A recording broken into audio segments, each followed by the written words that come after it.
So here it is then, quite possibly the most important car McLaren Automotive has ever built. This is the McLaren Artura.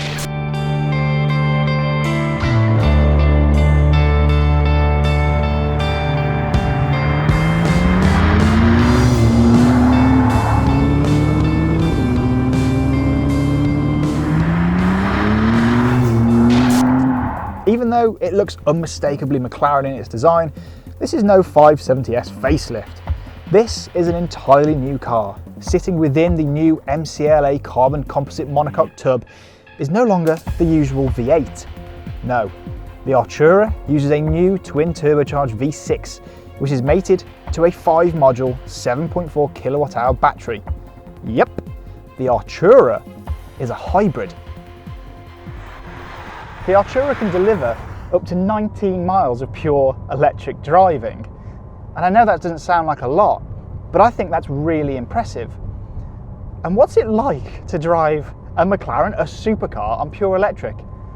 Now this might surprise you, but I actually really like it. It means that you can drive through sleepy Welsh villages like this at any time of day without annoying the residents. You get a very distinct whine from the electric motor. It only produces 94 brake horsepower, so you're not really going to be challenging your Teslas and so on to electric drag races, but I don't think that matters. There's something, I can't quite put my finger on it, there's something quite special and rather strange about driving a supercar on pure electric. I absolutely love it. You can tell that the Artura's on-road purpose has been really thought about, because its on-road manners are nothing short of incredible. The refinement and the comfort levels on this car are really, really impressive. It feels like McLaren have really thought about who's going to buy this car and what they're going to use it for. It's a road car, it's not a track weapon, it's not going to be used for really belting around a track at 1,000,000 miles an hour. It's going to be used every day by people on their daily commutes and maybe for a drive at a weekend. And that really shows in its mannerisms. It's genuinely comfortable. These brand new seats are wonderful. Once you slot yourself into them, they are incredibly comfortable. Another thing that I feel has really improved on Artura is the interior. It feels new, it feels fresh, but it also feels familiar for anybody that's driven a McLaren before. This new center display in front of me is really nice and crisp, and it moves with the steering wheel rather than being static. Down in the center, we've got a new version of McLaren's Iris system, which features wired Apple CarPlay and Android Auto, which is highly impressive. It's just been made a little bit more usable, a bit more user-friendly and accessible on a daily basis. You genuinely could daily this thing. I drove it back from McLaren yesterday in torrential rain, 160 miles, a mixture of motorway and A-roads, and it was wonderful. I didn't get to my destination just with a broken back or anything. Its ride is fantastic. It always is in McLaren's. It's one of the standout features that McLaren, this is a supercar that can be used every single day. It genuinely can be used every day because I am using it every single day. It's my only form of transport at the minute while I've got this car. Oh, well, there we go. We just got out of the town and the engine has turned itself on. So the battery can actually be charged obviously through plugging it in. There's no DC rapid charge, so it's around 2 hours to charge it fully. Or it actually charges using the engine. Now it doesn't use regen brakes because McLaren didn't want to interfere with the brake pedal feel by putting energy recuperation on them. And I really respect that because the brake feel in McLaren is always very unique. It's a very McLaren thing, and I'm glad they've kept that with this car. But all in all, they really have stepped the game on in terms of interior quality, the design. The Bowers & Wilkins sound system we've got in this particular car is brilliant as well for a supercar.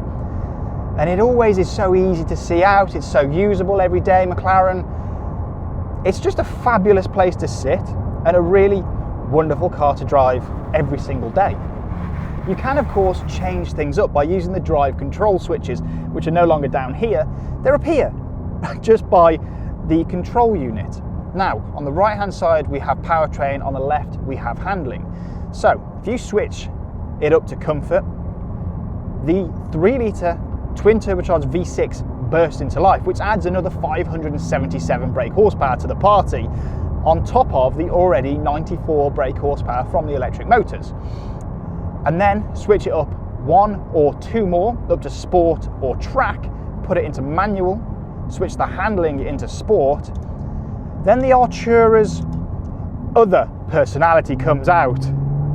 It wakes up, the V6 starts howling in your ears, and it becomes a McLaren. It wakes up and it feels positively rapid across the ground. And so it should really, with a combined over 670 brake horsepower, 0 to 62 in 3 seconds flat, 0 to 124 in 8.3 seconds, it's gonna feel rapid. Of course though, we've come to expect McLarens to be ferociously fast across the ground. What I love most about this is how linear the power feels. This new V6 is fabulous. It's small, it's low down, it sits right within the bowels of the car. So the weight distribution is pretty much bang on. But the thing that's great is the linearity of the power delivery. Because of the addition of the electric motors, it's pretty much eradicated any sniff of turbo lag. The gearbox, of course, still, listen to the downshift, is still absolutely fantastic. Oh, it's good. When you dial it up into sport or track on the handling setting, it does get a lot firmer. The ride gets harder, it gets less compliant over bumps. So for everyday use, you want to leave that in comfort. But on a road like this, in the middle of Wales, you're going to want to put it into sport and track because it feels superb, the way that it just rides through bumps. Another thing that's incredibly impressive are the grip levels. It's currently November in the UK as we film this. It's 6 degrees outside and the roads are a little bit damp. But it doesn't matter. The grip levels on offer are superb.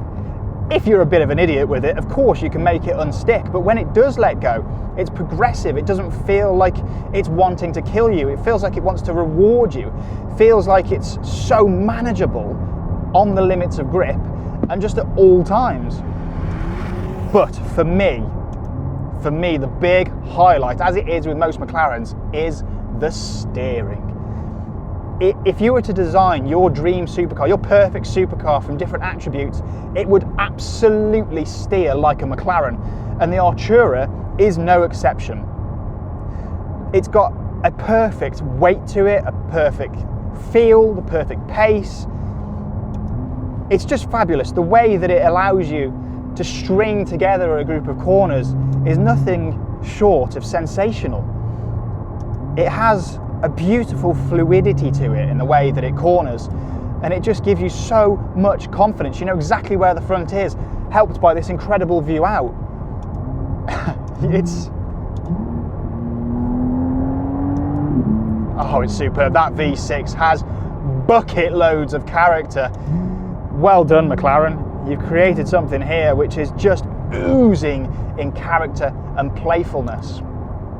What a great machine this is.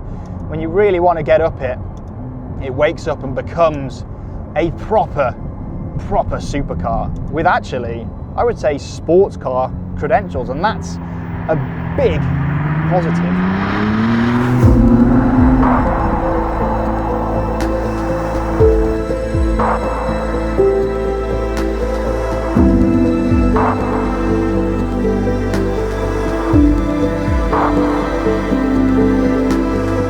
Well, it's been a long time coming, but I really think that McLaren have absolutely nailed the Artura. This is the next stage in McLaren's evolution. And well, if this is anything to go by, the next generation is going to be truly special. The Artura is engaging, usable, fabulous. It just run out of words how to describe it.